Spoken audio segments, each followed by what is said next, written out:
Welcome to Gnanaprasunamba astro channel. ఇవాళ వీడియోలో మే మాసంలో జరిగే గురు భగవానుని స్థాన మార్పు ఫలితాలు అనే వరుసలో మిథున రాశి జాతకులకు ఎలాంటి ఫలితాలు ఉంటాయో తెలుసుకుందాము. ముఖ్యంగా సహజ శుభగ్రహాల వరుసలో మొదటి స్థానంలో ఉన్న గురు భగవానుని స్థాన మార్పును ప్రజలు ఎంతో ఆసక్తిగా ఎదురుచూస్తారు. మంచి విషయాలను, శుభ విషయాలను నెరవేర్చగల వ్యవస్థ గురు భగవానునికి ఉన్నప్పటికీ మీ వ్యక్తిగత జాతకం ప్రకారం జరిగే దశాభుక్తులు అనుకూలంగా ఉంటేనే ఇవి జరుగుతాయి.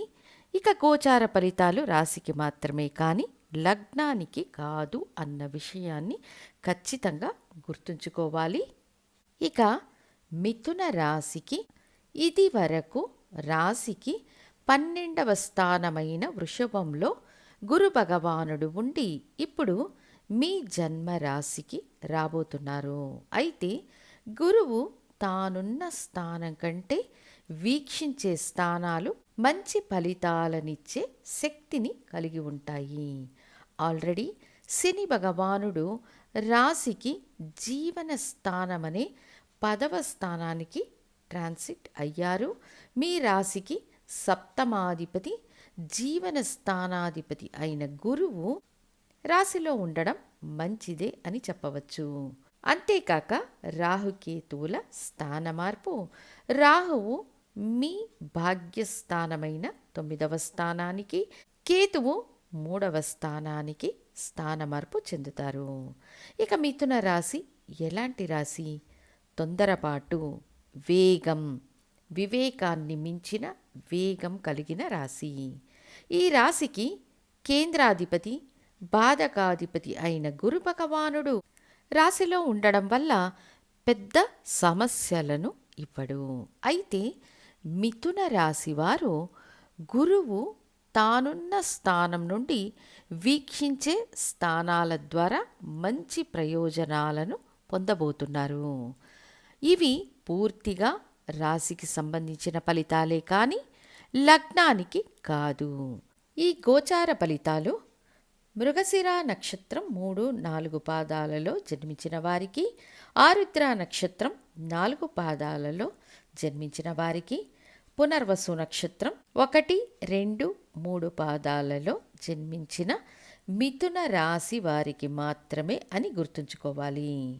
మీ రాశిలో గురువు అమరి ఉన్నప్పుడు 12వ స్థానం కంటే ఇది మెరుగైన స్థానం. వృత్తి ఉద్యోగాలలో ఉండే అడ్డంకులు, జాప్యాలు తొలగిపోయే స్థానం. పదోన్నతి, స్థాన మార్పు మొదలైన వాటికి అవకాశాలు ఉంటాయి. అంతేకాక గురువు వీక్షించే స్థానాల ద్వారా మీకు మంచి ప్రయోజనాలు ఉంటాయి. ఆ విధంగా చూసినప్పుడు ముందుగా గురువు తన పంచమ దృష్టి ద్వారా మీ రాశికి 5వ స్థానాన్ని వీక్షిస్తారు. అప్పుడు సంతాన భాగ్యం కోసం ఎదురు చూస్తున్న మిథున రాశి వారికి సంతాన భాగ్యం, ప్రేమ వ్యవహారాల్లో విజయం, గౌరవప్రదమైన విషయాలు, పదోన్నతి మొదలైన విషయాలు జరుగుతాయి. మనసుకు ఆహ్లాదాన్ని కలిగించే సంఘటనలు జరుగుతాయి. బంధువులలో గౌరవింపబడతారు.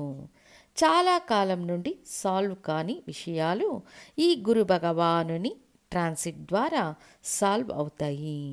5వ స్థానాన్ని గురువు వీక్షించడం వల్ల కులదైవ పరిపూర్ణ అనుగ్రహం లభిస్తుంది. ఉన్నత విద్యను అభ్యసించడానికి అవకాశాలు కలుగుతాయి.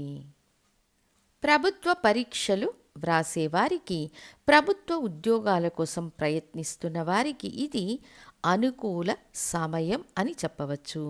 అంతేకాక రాహుకేతువుల స్థాన మార్పులో 9వ స్థానంలో ఉన్న రాహువును గురువు కంట్రోల్ చేస్తారు. కాబట్టి ఈ రాహుకేతువుల ట్రాన్సిట్ కూడా మీకు అనుకూలంగా ఉంటుంది.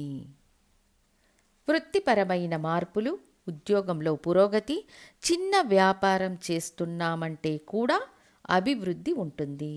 అంతేకాక 7వ స్థానాన్ని వీక్షిస్తున్నారు కాబట్టి వివాహ బంధం కోసం ఎదురు చూస్తున్న వారికి వివాహం జరిగే అవకాశం ఉంది. అదేవిధంగా సప్తమ స్థానం భాగస్వామ్యంలో తలెత్తే సమస్యలను పరిష్కరించగలదు. భాగస్వాములు తమ ప్రవర్తనను మార్చుకొని మీకు మంచి చేసే అవకాశాలు సృష్టింపబడతాయి. సొసైటీ ద్వారా కూడా మీకు మంచి ప్రయోజనాలు ఉంటాయి. పితృవర్గం ద్వారా ఏర్పడిన సమస్యలు నివృత్తి అయ్యి మంచి ప్రయోజనాలను పొందే అవకాశం ఉంది. మంచి గురుమార్గుల ఆశీర్వాదాన్ని పొందుతారు. విదేశాలలో ఉద్యోగం చేయాలనుకునే మిథున రాశి వారికి అవకాశాలు లభిస్తాయి. ఇది మీకు అనుకూల సమయం. ప్రయత్నాలు చేయవచ్చు. ఒక ఉద్యోగం నుండి ఇంకొక ఉద్యోగానికి మారాలి అంటే ఇది మీకు కూడా అనుకూల సమయం. ప్రభుత్వ ఉద్యోగాలలో ఉన్నవారికి పదోన్నతి, రాజకీయాలలో ఉన్నవారికి ఉన్నత పదవులు వెతుక్కుంటూ రావడం వంటి మంచి ఫలితాలు ఉంటాయి.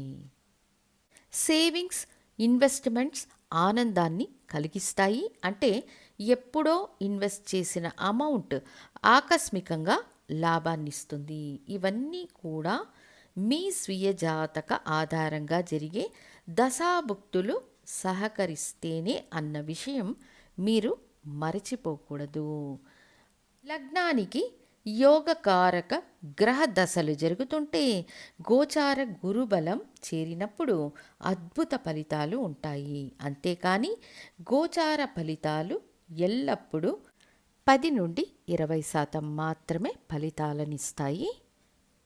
సో 9వ స్థానాన్ని గురువు వీక్షించడం వల్ల పితృవర్గం ద్వారా ప్రయోజనాలు, దూర ప్రయాణాల ద్వారా ఆదాయం, నార్మల్గానే తనకేంటి లాభం అనే ఆలోచనలను కలిగిన రాసుల్లో మిథునం ప్రధానంగా ఉంటుంది. కాబట్టి స్వలాభం పెరిగే సమయం అని చెప్పవచ్చు. కులదైవ అనుగ్రహం, గొప్ప గొప్ప వ్యక్తుల ఆదరణ, వృత్తిలో మద్దతు మరియు అభివృద్ధి, ఆకస్మిక అదృష్టం కలిసి వచ్చే అవకాశాలు ఉంటాయి. ఇష్టదైవం, కులదైవ ఆరాధనతో పాటు మహావిష్ణు అవతారంలో ఉన్న ఏ దైవాన్నైనా ఆరాధించడం వల్ల మంచి ఫలితాలు ఉంటాయని తెలియజేస్తూ ఇంకొక వీడియోలో కర్కాటక రాశికి గురు భగవానుని స్థాన మార్పు ఎలాంటి ఫలితాలను ఇస్తుందో తెలుసుకుందాము. ధన్యవాదాలు.